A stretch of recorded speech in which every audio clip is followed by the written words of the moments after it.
इंसान का इल्म उसके सीने से ऐसे निकल जाता है जैसे ऊंट अपनी नखील छुड़ा के भागता है। इल्म इंसान के सीने में तभी रासिख हो सकता है जब वो उसके ऊपर इस्तक़लाल के साथ और कंसिस्टेंट तफक्कुर करे, तदब्बुर करे, तज़क्कुर करे, किताबों में, कायनात में गौर व फिक्र करे। और फिर इंसान निस्यान से भी है, भूल जाता है, और इंसान बहुत भूल जाता है। इसलिए इंसान को अपनी सोच, अपनी फिक्र दिल पर से या जहन पर से गुजरते हुए ख्यालात को अकीदे की शक्ल देने के लिए और सही और सालिम अकीदे की शक्ल देने के लिए बहुत मेहनत करने की ज़रूरत है। इसलिए किसी चीज़ को सरसरी तौर पे पढ़ लेना या देख लेना या उसका मुताला कर लेना या उस पर गौर व फिक्र करने से वो चीज़ दिल में रासिख नहीं होती। और ये दिल में रासिख होना इल्म का इसलिए ज़रूरी है क्योंकि फिर उससे इंसान के अंदर तब्दीली आती है,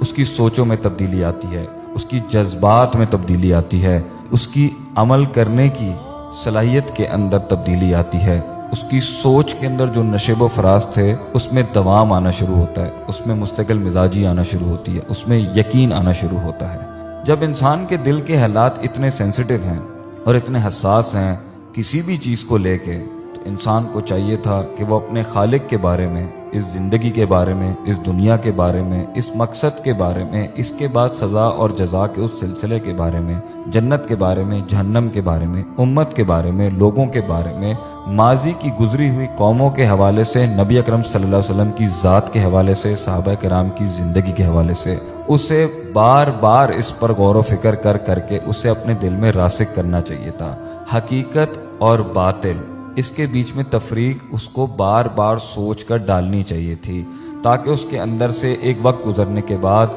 मजबूत, कवी, मुस्तहकम और मुस्बत ख्यालात आते जो उसकी ज़िंदगी में ऐसा काम प्रोड्यूस करवाते कि दुनिया उसकी मेहनतों से, उसकी प्रोडक्टिविटी से उसको याद रखती और आखिरत में भी उसको अच्छी जज़ा मिलती। लेकिन इंसान ने जब भी अपने आप को अपने नफ्स के हवाले किया, जिससे आप सल्लल्लाहु अलैहि वसल्लम कहते थे वला तकिलनी इला नफ्सी तरफत आइन, ए अल्लाह मुझे मेरे नफ्स के हवाले ना करें। हालांकि आप सल्लल्लाहु अलैहि वसल्लम का नफ्स तो दुनिया का और आखिरत का सबसे पाकीज़ा तरीन नफ्स है, उसमें किसी किस्म का कोई ऐब नहीं। इसलिए आज जो हम लोग ये कंप्लेन करते हैं या ये शिकायत करते हैं कि हमें अच्छे ख्यालात नहीं आते, हमसे अच्छा काम नहीं हुआ जाता, मुझसे अच्छा बना नहीं जाता, मैं अल्लाह वाला नहीं बन सकता, या मैं दुनिया के अंदर अल्लाह के अहकाम के मुताबिक वो बैलेंस, हारमनी, पीस, सुकून, इत्मीनान ना तलाश कर सका और ना इसको मैनिफेस्ट करा सका, उसकी वजह यही है हमारी ज़िंदगी, हमारी तालीम बचपन से लेके आज तक तरबियत और नशो नुमा के उन फेजेस के अंदर, उन स्टेशंस के अंदर हम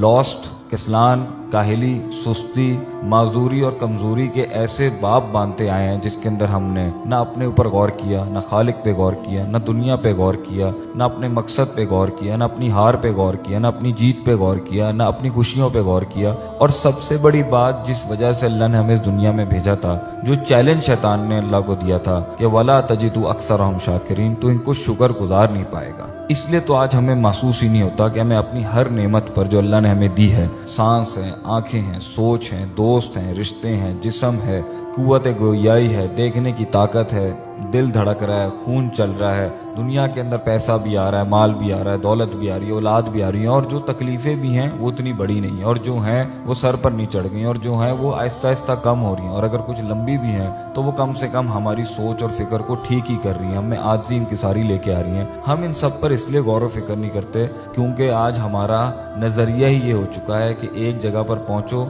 और फिर दूसरी के लिए भागो और फिर तीसरी के लिए भागो और फिर चौथी, पांचवी, छठी भागते जाओ, ना मुहासबा करो नफ्स का, ना सोचो क्यों हुआ, किसने किया, मैंने क्या किया, अल्लाह ताला ने इसमें क्या कुछ किया, सब कुछ अल्लाह ही करता है। तो ये सब चीज़ों पर गौर व फिक्र नहीं करने की वजह से, तेज़ी और मुस्तकिल मिजाजी ना होने की वजह से, कंसिस्टेंसी, सर्टेनिटी के लेवल्स और यकीन के लेवल्स पर ना पहुंचने की वजह से आज हमारी सरसरी सी सोच हो चुकी है। इसलिए ना हमारे अंदर से पॉजिटिविटी आती है और ना ही हम खालिक का, मखलूक का, अपना इस जिस्म का, रूह का और इस दुनिया का कोई हक नहीं अदा कर पाते। और फिर एंड के अंदर हमें अगयार की तरफ ही देखना पड़ता है जब नज़रियात की बात आती है, जब अफकार की बात आती है, जब ज़िंदगी गुजारने की तरीक़ों की बात आती है, जब सक्सेस, लॉस, जीत, हार, इमोशंस और जज्बात को तारीफ़ात देनी होती हैं, तो تو ہمیں غیروں کا ہی سہارا لینا پڑتا ہے، حالانکہ وفی انفسکم، انسان کی اپنی نفس کے اندر ہی اتنے موضوعات ہیں۔ افلا تبصرون، افلا تذکرون، افلا تسمعون، کیا تمہیں نصیحت نہیں ہوتی، کیا تم دیکھتے نہیں ہو؟ اللہ تعالیٰ تو اس دنیا کو دکھا کے، اپنے اندر غور و فکر کرا کے، اللہ کی ذات کے بارے میں سوچ کے،